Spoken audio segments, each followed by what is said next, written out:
જોષ્ટો મુક્તગણેરનિજાક્ષરપદે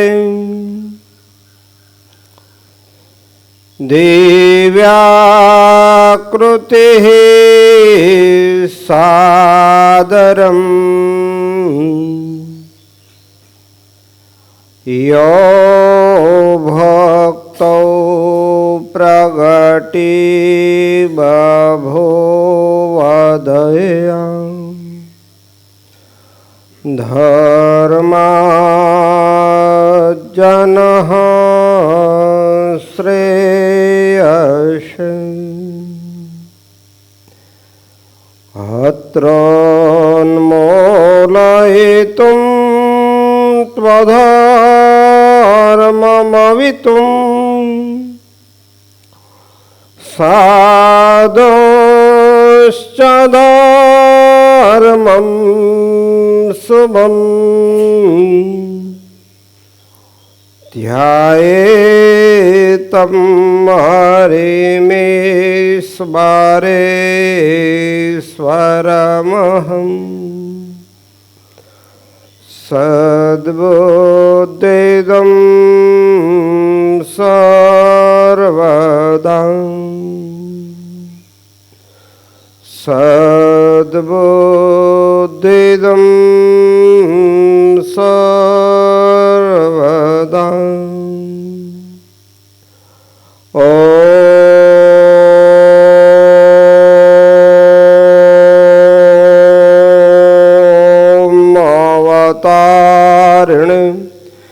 શ્રી સ્વામિનારાયણાય નમો નમઃ. ઓમ શ્રી હરિકૃષ્ણાય નમો નમઃ. ઓમ શ્રી ઘનશ્યામાય નીલકંઠાય નમો નમઃ. સ્વામિનારાયણ હરે.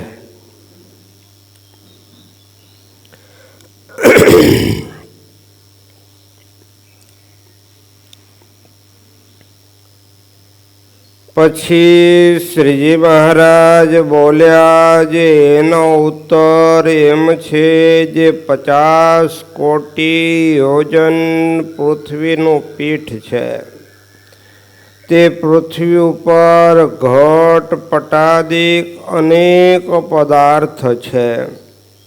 તે સર્વ પદાર્થમાં એ પૃથ્વી રહી છે ને પોતાને સ્વરૂપે કરીને નોખી પણ રહી છે. અને જ્યારે પૃથ્વીની દૃષ્ટિએ કરીને જોઈએ ત્યારે એ સર્વ પદાર્થ રૂપે પૃથ્વી થઈ છે ને પૃથ્વી વિના બીજું કાંઈ પદાર્થ નથી. અને તે પૃથ્વી જળના એક અંશમાંથી થઈ છે. અને જળ તો પૃથ્વીની હેઠે પણ છે ને પડખે પણ છે ને ઉપર પણ છે ને પૃથ્વીના મધ્યમાં પણ જળ સર્વત્ર વ્યાપી રહ્યું છે. માટે જળની દૃષ્ટિએ કરીને જોઈએ તો પૃથ્વી નથી, એકલું જળ જ છે. અને જળ પણ તેજના એક અંશમાંથી થયું છે. માટે તેજની દૃષ્ટિએ કરીને જોઈએ તો જળ નથી, એકલું તેજ જ છે. અને તે તેજ પણ વાયુના એક અંશમાંથી થયું છે. માટે તે વાયુની દૃષ્ટિએ કરીને જોઈએ તો તે તેજ નથી, એકલો વાયુ જ છે. અને તે વાયુ પણ આકાશના એક અંશમાંથી થયો છે. માટે જો આકાશની દૃષ્ટિએ કરીને જોઈએ તો વાયુ આદિક જે ચાર ભૂત ને તેનું કાર્ય જે પિંડ બ્રહ્માંડ તે કાંઈ ભાષે જ નહીં. એકલો આકાશ જ સર્વત્ર ભાષે. અને આકાશ પણ તામસ અહંકારના એક અંશમાંથી ઉત્પન્ન થયો છે. અને તે તામસ અહંકાર, રાજસ અહંકાર, સાત્વિક અહંકાર અને ભૂત ઇન્દ્રિયો અંતઃકરણના દેવતા ને એ સર્વે મહતત્વના એક અંશમાંથી ઉત્પન્ન થયા છે. માટે મહતત્વની દ્રષ્ટિએ જોઈએ તો 3 પ્રકારનો અહંકાર તથા ભૂત ઇન્દ્રિયો અંતઃકરણ દેવતા એ સર્વ નથી, એકલું મહતત્વ જ છે. અને તે મહતત્વ પણ પ્રધાન પ્રકૃતિના એક અંશમાંથી ઉત્પન્ન થયું છે. માટે પ્રકૃતિની દ્રષ્ટિએ જોઈએ તો મહતત્વ નથી, એકલી એ પ્રકૃતિ જ છે. અને પ્રકૃતિ પણ પ્રલયકાળમાં પુરુષના એક અંશમાં લીન થઈ જાય છે અને પાછી સૃષ્ટિ સમયે એક અંશમાંથી ઉત્પન્ન થાય છે. માટે પુરુષની દ્રષ્ટિએ કરીને જોઈએ તો પ્રકૃતિ નથી, એકલો પુરુષ જ છે.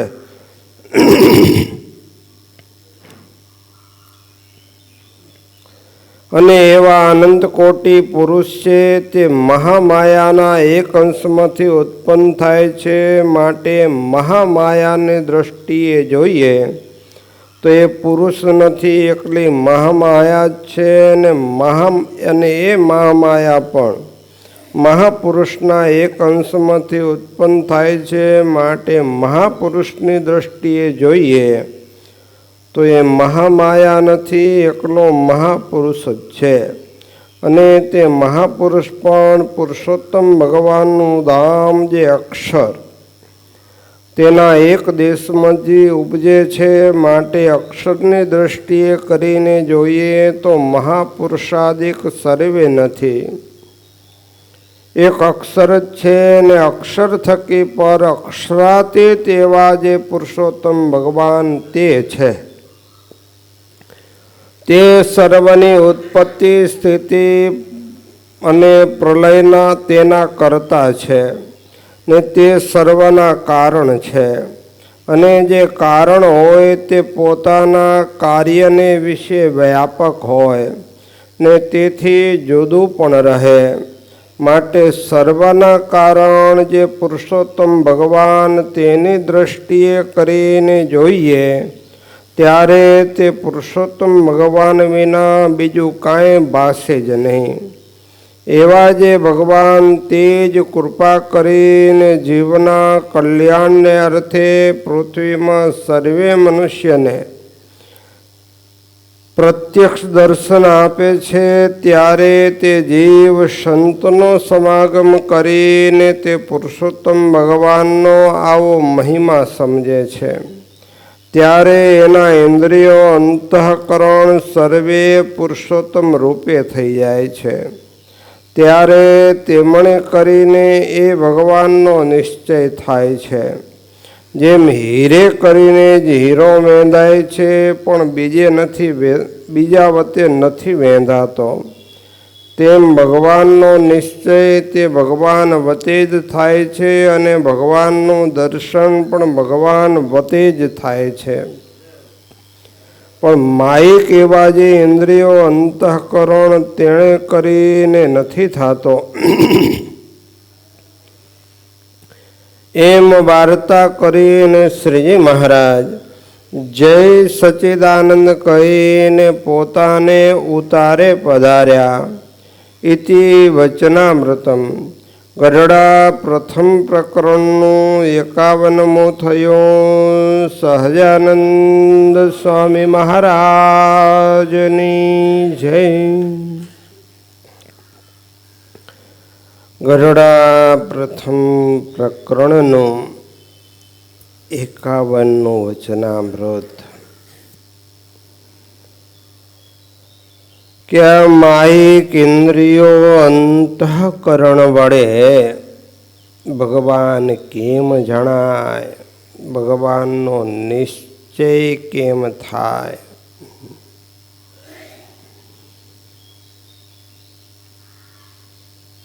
કારણ કે માયિક પદાર્થો એ જ માયિક વસ્તુ વડે જણાય.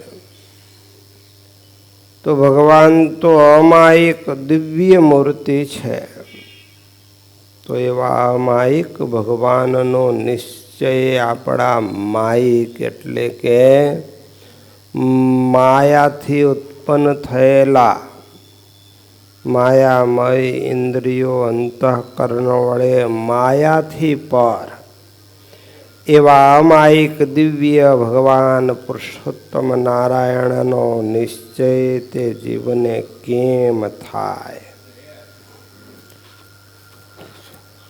તો આ નિશ્ચય થવો ને બહુ દુર્લભ છે.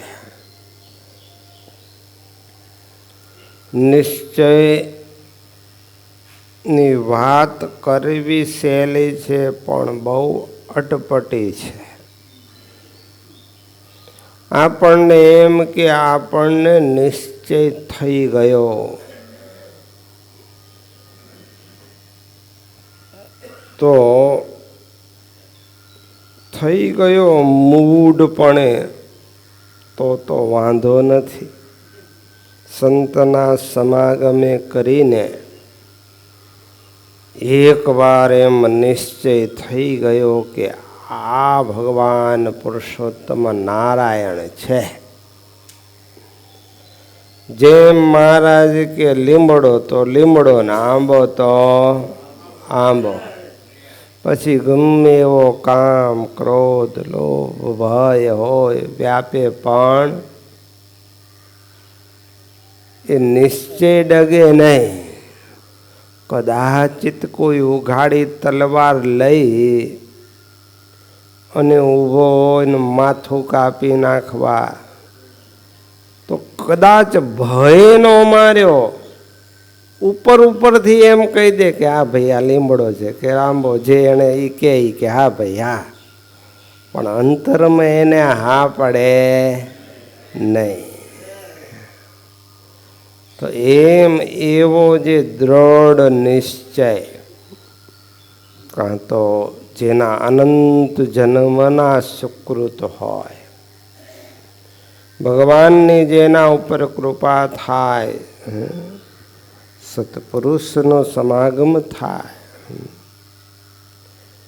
તો એ નિશ્ચય થઈ જાય. આ નિશ્ચયની વાત છે એ સમજણપૂર્વકનો, અને ભગવાનના ભજને કરીને એ કેવળ શાસ્ત્રથી વાંચીને પણ થતો નથી. વાચિક થાય પણ જીવમાં દ્રઢ નિશ્ચય, એ તો સત્પુરુષના સમાગમે કરીને એનું મહાત્મ્ય સમજાય કે ભગવાન છે એ પૃથ્વી, જળ, વાયુ, તેજ, આકાશ, અહંકાર, મહતત્વ, પ્રધાન પુરુષ અને એનાથી પર મહાપુરુષને, મહામાયા એનાથી પર અક્ષરને, એનાથી પર અક્ષરાતીત એવા ભગવાન પુરુષોત્તમ નારાયણ એ સર્વમાં વ્યાપક છે.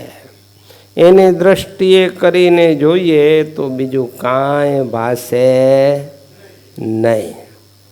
જેને જેટલી દ્રષ્ટિ મહારાજ કે આગળ વધે તેમ તેમ અહીંયા પૃથ્વી, જળ, વાયુ, આકાશ એ બધા એની ભગવાને વાત કરી કે આ બધા એક એક અંશમાંથી ઉત્પન્ન થયા. જેમ જેમ એની દ્રષ્ટિ મોટી, જેમ જેમ ભગવાનનો મહિમા વિશેષ સમજાય, તો તેમ એમ થાય કે લ્યો તો આ પૃથ્વી એ જળ એ જ છે. એના પછી જેમ જેમ કે આનાથી પર તો આ છે, આનાથી પર તો આ છે. કારણ કે આપણને પૃથ્વી પ્રલય કાળમાં એક છાણાની પેઠે જળની ઉપર તરે છે લ્યો, એટલે જળ એના કરતાં ઘણું મોટું. તો તો એવી રીતે આ બધા એક એકથી અધિક અને એક એકના અંશમાં એ બધાની દ્રષ્ટિએ કરીને જોઈએ તો એ એક ભાસતું જાય. પણ ભગવાન પુરુષોત્તમ નારાયણ છે એ તો સર્વથી પર છે ને એ જ પોતે આ જગતની ઉત્પત્તિ સ્થિતિ પ્રલય તેના કરતા છે. ભલે એ બ્રહ્મા વિષ્ણુ શિવ દ્વારા કરાવે છે પણ એના કરતા તો પોતે છે. એની મરજી વિના કોઈ કાંઈ કરી શકવાને સમર્થ નથી. તો આમ ભગવાન છે એ સર્વ કારણના પણ કારણ છે. તો એ ભગવાન જે મહારાજ કે જે કારણ હોય તે પોતાના કાર્યને વિશે વ્યાપક પણ હોય ને તેથી જુદું પણ રહે.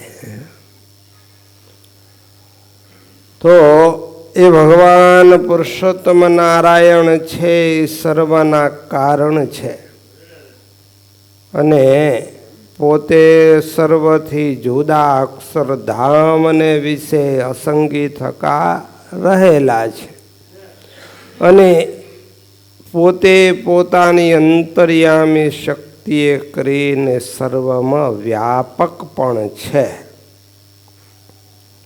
તો આવો જ્યારે જીવને નિશ્ચય થઈ જાય ત્યારે જ્યાં જુએ ત્યાં રામજી બીજું કાંઈ ન ભાસે રે. અનુભવી આનંદમાં બ્રહ્મરસના ભોગી રે. તો એવી રીતે એને પછી એ ભગવાન પુરુષોત્તમ નારાયણનો એવો નિશ્ચય થઈ જાય તો એને ભગવાન વિના બીજું કાંઈ ભાસે જ નહીં. તો એવા જે મોટા ભગવાન સર્વના કારણ એ કરુણા કરીને જીવ ઉપર માત્ર કરુણાએ કરીને જ પોતે જીવને દર્શન આપે છે. બાકી કોઈ હેતુ નથી.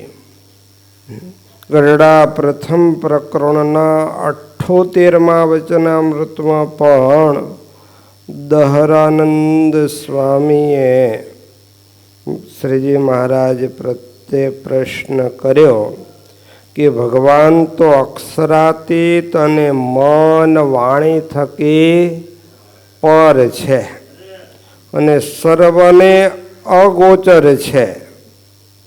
કહેતા એ આંખ કાન મન વગેરે ઇન્દ્રિયો અંતઃકરણ વડે ગ્રહણ ન થાય તેવા છે. તે સર્વને પ્રત્યક્ષ દેખાય છે તેનો શું હેતુ છે? ભગવાન તો અગોચર, એને જોઈ ન શકાય, તો એ પ્રત્યક્ષ દેખાય છે એનો શું હેતુ છે?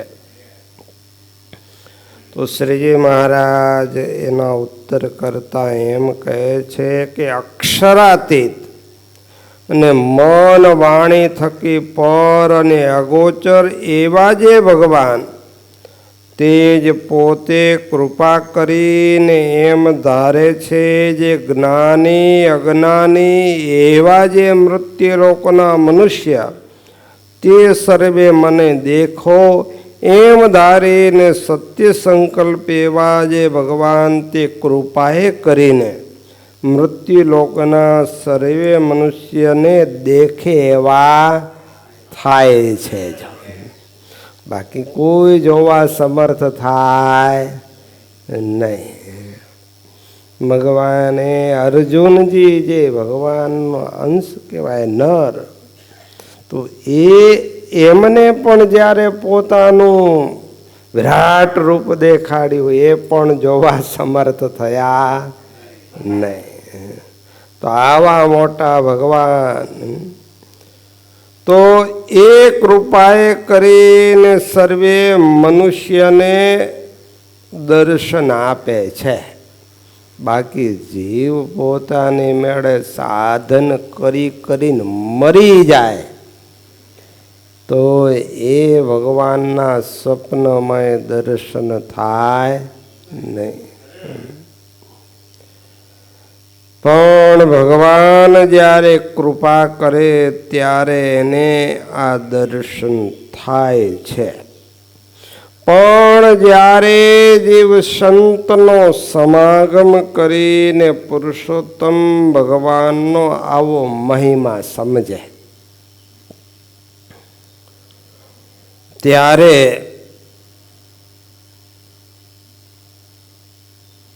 એના જે ઇન્દ્રિયો અંતઃકરણ તે સર્વે પુરુષોત્તમ રૂપ થઈ જાય અને તેણે કરીને ભગવાનનો નિશ્ચય થાય છે. તો પુરુષોત્તમ રૂપ એટલે પછી એને સર્વત્ર ભગવાન જ ભાસે છે, એના વિના તો કાંઈ છે જ નહીં. એટલે એના ઇન્દ્રિયો અંતઃકરણ પણ પુરુષોત્તમ રૂપ થઈ જાય. પણ એ સંત સમાગમે કરીને આવું જ્ઞાન પ્રાપ્ત થાય તો, અને નહીતર અવળું થઈ જાય તો અહમ બ્રહ્માસ્મિ હું જ ભગવાન રૂપે થઈ ગયો, પણ એમ થતો નથી. એવી એને સ્થિતિ થઈ જાય છે. પણ ભગવાન જેવા તો એક ભગવાન જ છે, એ જેવું કોઈ થવાને સમર્થ નથી. પણ ભગવાનના પ્રતાપે કરીને, ભગવાનના સંબંધે કરીને એના ઇન્દ્રિયો અંતઃકરણ પણ એવા નિર્ગુણ ભાવને પામી જાય છે. એટલે એ નિર્ગુણ ભાવને પામેલા ઇન્દ્રિયો અંતઃકરણ બળે કરીને ભગવાનનો નિશ્ચય થાય છે. જેમ હીરે કરીને જ હીરો મહારાજ કે વેંધાય છે, પણ બીજા વતે નથી વેંધાતો. તો એવી જ રીતે ભગવાનનો નિશ્ચય પણ ભગવાન વતે જ થાય છે, અને ભગવાનનું દર્શન પણ ભગવાન વતે જ થાય છે. માટે બધું જ ભગવાન જ જીવની પોતે કરાવડાવે છે. માટે માહિક એવા ઇન્દ્રિયો અંતઃકરણ તેણે કરીને એવો નિશ્ચય થતો નથી. એટલે એ ભગવાન પછી એમાં ક્યાંક ભગવાનની એવી કૃપા હોય, જેમ કે ગોપીઓ હતા તો એ કાંઈ આવા શાસ્ત્ર ભણવા ગયા નહોતા, પણ ભગવાનમાં એવો પ્રેમ થઈ ગયો તો એને એવો નિશ્ચય ભગવાનનો થઈ ગયો, અને એને ભગવાનમાં એવો દ્રઢ આશરો તે એના ઇન્દ્રિયો અંતઃકરણ પણ પુરુષોત્તમ રૂપ થઈ ગયા, એના આકારે થઈ ગયા. ગોપીઓ તો એવી ચેષ્ટા કરવા માંડી કે હું ગોવર્ધન, આમ હાડી ઊંચી કરીને કે હું કૃષ્ણ છું, આ ગોવર્ધન મેં ધાર્યો. એમ એ કૃષ્ણના જેવી જ બધી ચેષ્ટાઓ કરવા લાગી. તો એ ભગવાનના સંબંધે કરીને એવું એને થઈ ગયું છે. તો એ નિશ્ચય એનો કોઈ ડગાવા જાય તો ડગે એવો હતો. એટલે એ નિશ્ચય તો બ્રહ્મા જેવાને ડગી જાય, કારણ કે એને સંતનો સમાગમ નથી, તો એને ભગવાનની લીલા જોઈને મોહ થઈ જાય. મધુ મંગલની એઠી છાસ પીધેલી જોઈને બ્રહ્માજીને આને ભગવાન કહેવાય, આ તો ગોવાળીઓ છે કે. એટલે એમ કાંઈ બુદ્ધિ બળે નિશ્ચય થાય નહીં. હવે વિરાસ્ય લડી આજો, ક્યાં એ કાંઈ આ બીજું કરવા ગયા હતા, મૂળપણે એને નિશ્ચય થઈ ગયો ગોપીઓને પ્રીતિથી, અને આ વીરા સેલડિયાને મૂઢપણે એવો નિશ્ચય થઈ ગયો કે ભગવાન સ્વામિનારાયણ એ પુરુષોત્તમ નારાયણ છે, અક્ષરધામના અધિપતિ છે અને એ મારા જીવના કલ્યાણના કર્તા છે. એને આ પૃથ્વી, જળ, તેજ, વાયુ, આકાશ, અહંકાર, મહતત્વ એની દ્રષ્ટિમાં કાંઈ એની દ્રષ્ટિ ભોગતી નથી. આ બધી વાતમાં એને સમજણ પડતી નહોતી, પણ એને એવો નિશ્ચય થઈ ગયો તો એ ક્યારે એનો નિશ્ચય ડગ્યો નહીં. ભલે એનો દેહ તો માયક આપણને જણાય, પણ ભગવાનના સંબંધે કરીને એ અમાયિક થઈ જાય છે. ભગવાનના ભક્ત પણ નિર્ગુણ ભાવને પામી જાય છે. ભગવાનના સંબંધે કરીને એની સર્વે ક્રિયા નિર્ગુણ થઈ જાય છે. તો એ વીરા શેલડિયાને સંત સમાગમે કરીને ભગવાનનું આવું મહાત્મ્ય સમજાણું કે આ ભગવાન આવા છે, તો એને એવો નિશ્ચય થઈ ગયો મૂઢપણે. તો એ નિશ્ચય એનો ક્યારેય ડગ્યો નહીં.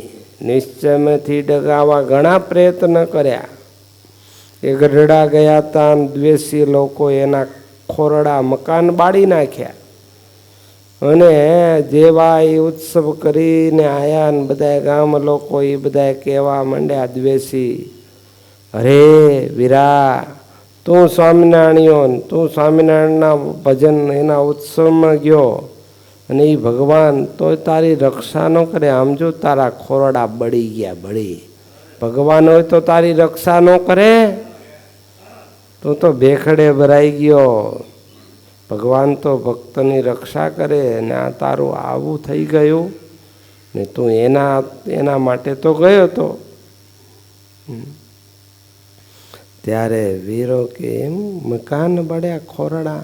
ઓહો, મારા ભગવાનની કૃપા તો જુઓ કે નાચવા માંડ્યો, કૂદવા માંડ્યો. વાહ ભગવાન વાહ, મેં તમને મળ્યા પહેલાં કાંઈક અન્યાય એનીથી કરીને ભેળું કર્યું હતું ને એના ખોરડા બનાવ્યા હતા, એ બાળી નાખ્યું, પતી ગયું.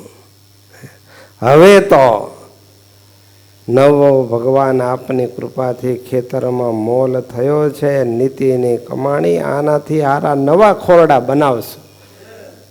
ભગવાન તમારી દયાનો પાર નથી. લ્યો, ડગીની નિશ્ચય કે આમ કે આવો નિશ્ચય. પણ તોય ગણાયને એમ થાય કે આને નિશ્ચયમાંથી પાડીએ તો.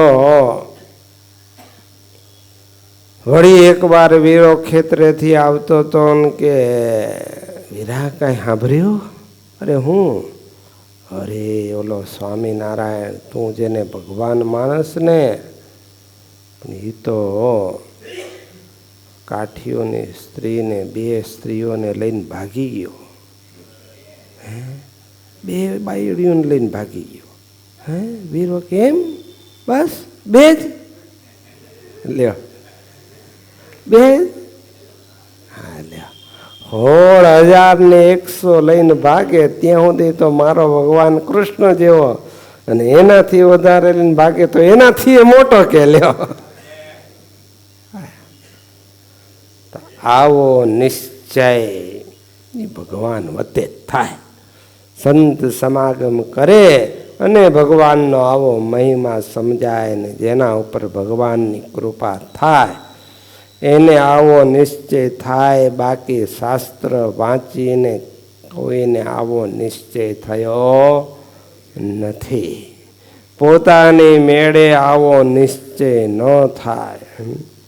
મહારાજ કે આવી વાત શાસ્ત્રમાં લખી રાખી હોય ને તો એની મેળે સમજાય પણ નહીં. જ્યારે સત્પુરુષ થકી સમજે ત્યારે આ વાત સમજાય. માટે મહારાજ 100 વાતની એક વાત છે કે સંત સમાગમે કરીને જ્યારે જીવનો ભગવાનનો આવો મહિમા સમજે અને ભગવાનનું ધ્યાન ભજન કરે ત્યારે ભગવાનની એના ઉપર કૃપા થાય, ત્યારે એને એવો નિશ્ચય થાય, પણ એ વિના થાય નહીં. કાર્યાણીના પહેલા વચનામૃતમાં પણ જીવમાં ઇન્દ્રિયો અંતઃકરણમાં કેમ જાણવો નિશ્ચય, ઇન્દ્રિયોમાં કેમ, અંતઃકરણમાં કેમ, અને જીવને વિશે નિશ્ચય કેમ જાણવો અને કેવી રીતે નિશ્ચય, તો મહારાજ કે બુદ્ધિમાં, જો ઇન્દ્રિયો અંતઃકરણ, માઇક એટલે અંતઃકરણ, બુદ્ધિમાં નિશ્ચય થયો ત્યારે જીવમાં પણ નિશ્ચય થઈ ગયો એમ જાણવો. તો મહારાજ કે પ્રથમ ઇન્દ્રિયોમાં નિશ્ચય થાય, પછી અહંકારમાં નિશ્ચય થાય, પછી ચિત્તમાં નિશ્ચય થાય, પછી મનમાં નિશ્ચય થાય, પછી બુદ્ધિમાં નિશ્ચય થાય ને પછી જીવમાં નિશ્ચય થાય, એમ શ્રીજી મહારાજે વાત કરી.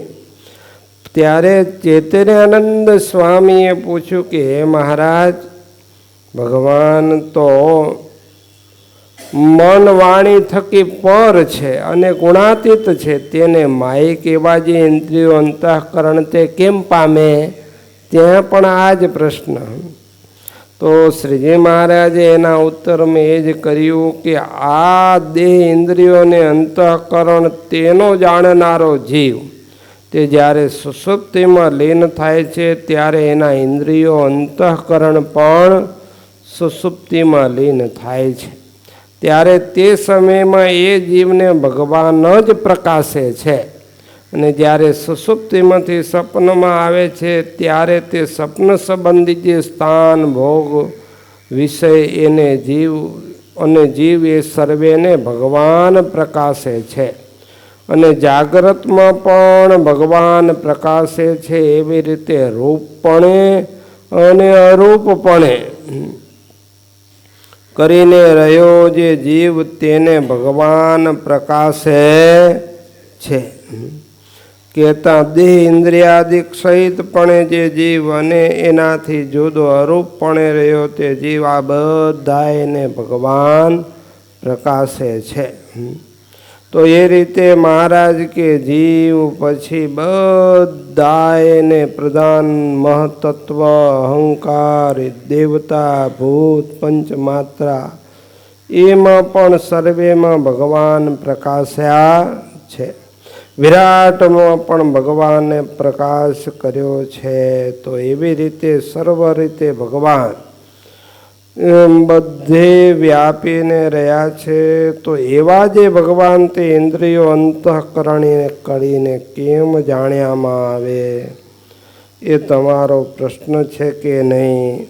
તો એમાં પણ ભગવાને એ જ રીતે વાત કરી કે ભગવાન જે આ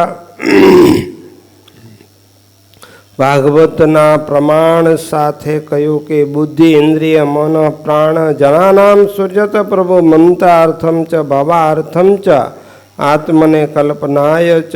તો ભગવાન જે આ જીવના મન, ઇન્દ્રિયો આદિનું જે સર્જન કરે છે, તો એ શેના અર્થે? તો જીવને વિષય ભોગને અર્થે, જન્મ અર્થને અર્થે, લોકાંતરમાં જવાને અર્થે અને મોક્ષને અર્થે સર્જ્યા છે. તો આવી રીતે મહારાજ કે ત્યારે એ જીવને ભગવાનના સંતનો સમાગમ કરે ત્યારે જીવના જાણ્યામાં આવે, બાકી એ વિના આવે નહીં. માટે યતો વાચો નિવર્તન્તે અપ્રાપ્ય મનસાસ. તો એવા જે ભગવાન, તો એ જે જાણ્યામાં આવે છે, તો એનું કારણ એ જ છે કે ભગવાન જીવ ઉપર કરુણા કરે છે. ને ભગવાનના જે ભક્ત છે એના ઇન્દ્રિયો અંતઃકરણ એ રૂપે ભગવાનના આકારે ઈયળ બ્રહ્મણીનું ભગવાને અહીંયા દ્રષ્ટાંત આપ્યું કે ઈયળને ભમરી પકડી લાવે તો ઈયળ પણ બમરી જેવી બમરી થઈ જાય. એમ જીવ પણ ભગવાનના આકારે પુરુષોત્તમ રૂપ અમાયિક દિવ્ય ભાવને જ્યારે એના ઇન્દ્રિયો અંતઃકરણ પામે છે ત્યારે તે વતે એને ભગવાનનો નિશ્ચય થાય. પણ કેવળ માયિક ઇન્દ્રિયો અંતઃકરણ વડે થતો નથી. અને જે અભક્ત જગતના જીવ છે એને ભગવાનનો નિશ્ચય ન થાય. પણ જેને આવા સત્પુરુષનો સમાગમ મળ્યો છે એને સત્પુરુષના સમાગમ થકી ચોક્કસ ભગવાનનો આવો નિશ્ચય થાય. ભગવાનનું સાક્ષાત દર્શન પણ થાય અને એનો અનુભવ પણ થાય. માટે આપણે એવા ભગવાનનો સંબંધ જેમ બને એમ વિશેષ રાખવો. ઇન્દ્રિયો અંતઃકરણ વડે વારંવાર ભગવાનનું આવો મહિમા વિચારવો તો એ વડે આપણા ઇન્દ્રિયો અંતઃકરણ માહિક મટી અને બ્રહ્મરૂપ પુરુષોત્તમના આકારે થઈ જાય. ત્યારે યથાર્થ આપણને ભગવાનનો નિશ્ચય, યથાર્થ ભગવાનના સુખનો અનુભવ થશે. સહજાનંદ સ્વામી મહારાજની શ્રીપતિમ શ્રીધરમ સર્વદેવેશ્વરમ ભક્તિધર્મ માધવમ કેશવમ કામદમ કારણમ શ્રી સ્વામિનારાયણ નીલકંઠમ ભજે સહજાનંદ સ્વામી મહારાજની.